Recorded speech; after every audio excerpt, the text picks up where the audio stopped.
اور میرا استنجا صحیح کرائیں گے؟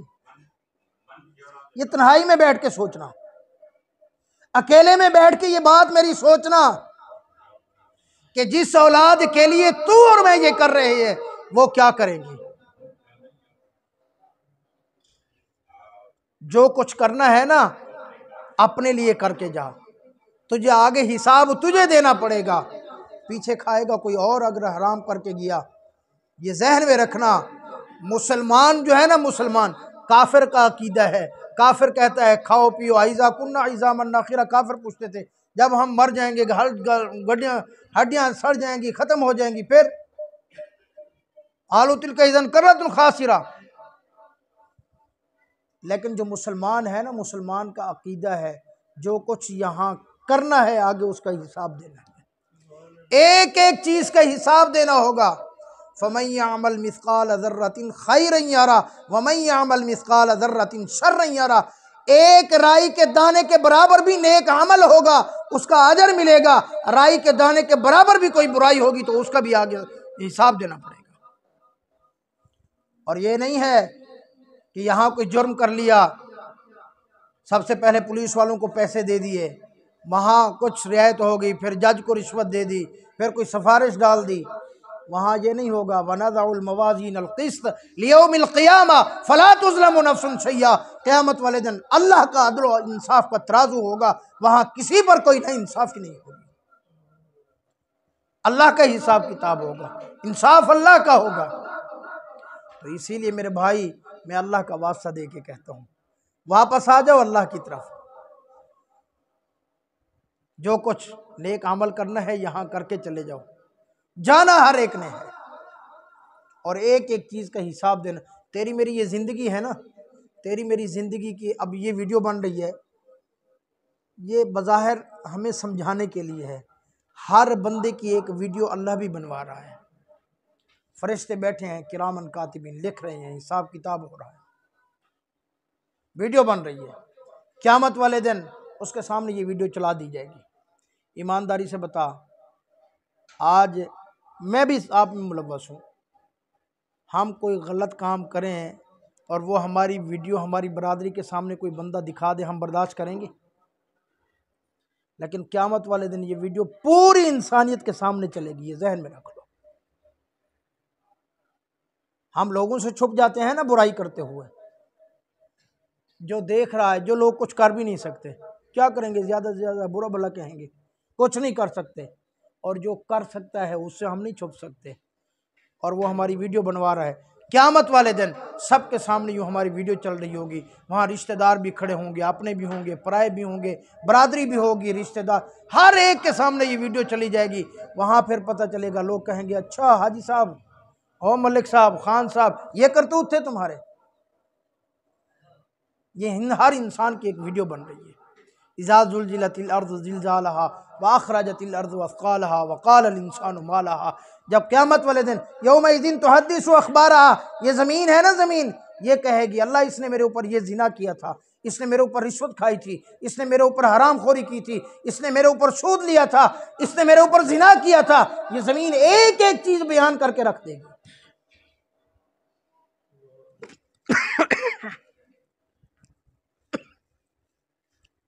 نیکی کی ہے تو وہ بھی زمین کہے گی اللہ یہ تیرا نیک بندہ تھا، میرے اوپر اس نے تہجد ادا کی تھی، میں اس کے سجدوں کی گواہ ہوں، میرے اوپر اس نے بیٹھ کے قرآن کی تلاوت کی تھی، میرے اوپر بیٹھ کر حضور صلی اللہ علیہ وسلم کی ذات اقدس پر درود شریف پڑھا تھا، میرے اوپر اس نے ذکر تیرا کیا تھا۔ انسان پھر کیا کہے گا؟ وقال الانسان ما لها، کہے گا یار اس زمین کو آج کیا ہو گیا ہے۔ یومئذ یصدر الناس اشتاتا لیروا اعمالهم، فرمایا اس وقت لوگ گروہ در گروہ ہوں گے۔ میں آپ کو آسان یوں کر کے سمجھاؤں کہ قیامت والے دن یہ جی ملک صاحبان آ رہے ہیں برادری، یہ خان برادری آ رہی ہے، یہ جی فلاں برادری آ رہی ہے، یہ فلاں برادری آ رہی ہے، یہ صدیقی برادری سارے لوگ آ رہے ہوں گے۔ اب یہ گروہ در گروہ آئیں گے، کیوں؟ لیروا اعمالهم، ہر ایک کو اس کے عمل دکھائے جائیں گے، یہ دیکھ لو تمہارے اعمال ہیں، اور اس میں چھوٹا سا کوئی عمل اچھا یا برا اس میں چھوٹے گا نہیں۔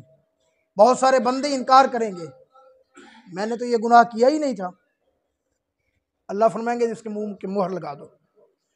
سورہ یاسین قرآن بھی پڑھا کرو، سورہ یاسین کے اندر آتی ہے، آیت ہے الیوم نختم علی افواہہم وتکلمنا ایدیہم، اللہ پاک فرمائیں گے اس کے منہ کے اوپر مہر لگا دو، منہ بند کر دیا جائے گا، اس کے ہاتھ اس کے خلاف گواہی دینا شروع کر دیں گے۔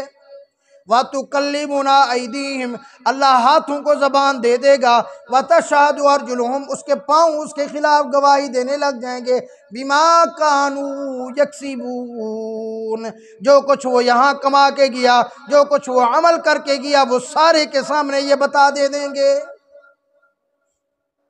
تو میرے بھائی میں عرض کر رہا تھا کہ ہر ایک کو مر کے جانا ہے، اللہ اکبر۔ جب انسان قبر کے اندر پہنچتا ہے، حدیث پاک میں آتا ہے کہ سب سے پہلے تو اور میں اس کو مٹی ڈال کے دفن کر کے آ جاتے ہیں، تو اور میں سمجھتے ہیں ابھی بات ختم ہو گئی، نہیں نہیں، حضور صلی اللہ علیہ وسلم نے فرمایا، بخاری شریف کی روایت ہے، فرمایا وہاں بیٹھ جایا کرو، اس میت کے لیے دعا کیا کرو، اتنی دیر دعا کیا کرو کہ جتنی دیر میں اونٹ ذبح کر کے اس کے حصے کر کے اس کو تقسیم کر دیا جاتا ہے، کیونکہ فرمایا کہ جب میت قبر کے اندر جاتی ہے، اللہ کے فرشتے آ جاتے ہیں، اللہ کے فرشتے اس سے سوال و جواب کرتے ہیں، سب سے پہلا سوال کرتے ہیں من ربو کا، تیرا رب کون ہے؟ ہمارا رب کون ہے؟ بلند آواز سے، ہمارا رب کون ہے؟ ہم سب کا رب کون ہے؟ اللہ ہے ہمارا رب۔ جس نے اللہ کی مان کے چلا ہوگا وہ تو فوراً کہہ دے گا ربی اللہ، میرا رب اللہ ہے۔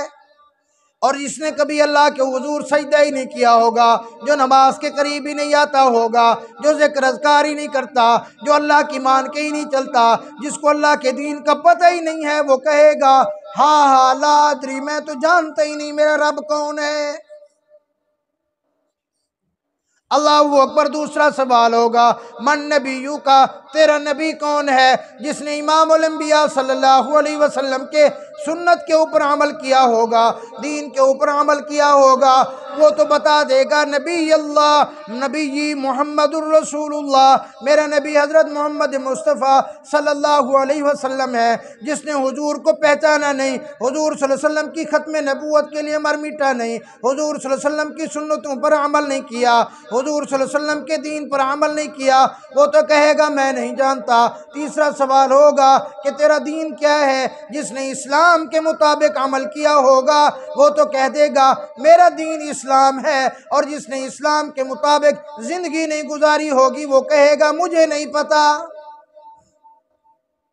حدیث پاک میں آتا ہے امام الانبیاء صلی اللہ علیہ وسلم نے ارشاد فرمایا پھر جو سوالوں کے جواب دے دے گا جنتی آدمی ہوگا، بلکہ یہاں تک بھی آتا ہے جو نیک اور نمازی آدمی ہوگا اس کو یوں پتہ چلے گا کہ ابھی عصر کا وقت ہے، وہ فرشتوں کو کہے گا ٹھہر جاؤ، ذرا ٹھہر جاؤ، میری عصر کی نماز قضا ہوتی ہے، میں عصر کی نماز تو ادا کر لوں۔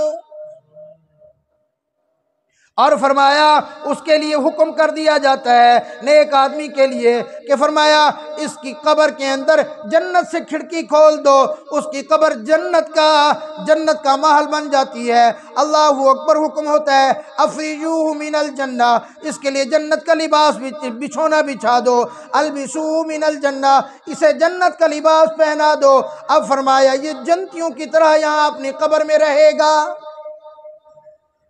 اور جو گناہگار ہوتا ہے سوالوں کے جواب نہیں دے سکتا، فرمایا اس کے لیے اعلان کر دیا جاتا ہے جہنم سے کھڑکی کھول دو، اس کی قبر جہنم کا گڑھا بن جاتی ہے۔ حدیث پاک میں آتا ہے فرمایا قبر اس کو اتنا دباتی ہے کہ اس طرح حضور صلی اللہ علیہ وسلم نے کر کے بتایا کہ اس کی پسلیاں آپس میں ایک دوسرے کے اندر گھس جاتی ہیں۔ قبر اس کو کہتی ہے تیرا آنا نہ مبارک ہو، بہت برا کیا جو تو میرے اندر آ گیا، میرے اوپر تو بڑے تکبر سے چلتا تھا، تو میری زمین کے اوپر بڑا اترا کر چلتا تھا، آج میرے اندر آیا ہے تو دیکھ لے میں تیرے ساتھ کیا کرتی ہوں۔ نیک آدمی کا استقبال کرے گی، کہے گی تیرا آنا مبارک ہو۔ اور حدیث پاک میں آتا ہے کہ جو نیک آدمی ہوتا ہے اس کی قبر جہاں تک نگاہ جاتی ہے وہاں تک کھل جاتی ہے۔ میرے بھائی اصل زندگی آگے ہے، یہ تو عارضی زندگی ہے، فنا ہی فنا ہے، تو اسی لیے یا اکٹھے ہونے کا مطلب یہ ہوتا ہے کہ ہم اپنی آخرت کی تیاری کر لیں، کسی کی موت کے اوپر جمع ہو کر اپنی موت کو یاد کر لیں۔ اور یہ ہمارے بھائی نے جو انتظام کیا ہے اس لیے کہ ہم سب اپنی موت کی تیاری کر لیں۔ اللہ کی قسم یہ دنیا عارضی ہے، یہ دنیا فانی ہے، یہ ختم ہو جانے والی ہے، لہٰذا ہم سب تیاری کرنے کی کوشش کریں گے نا انشاءاللہ۔ اللہ رب العالمین عمل کرنے کی توفیق عطا فرمائے۔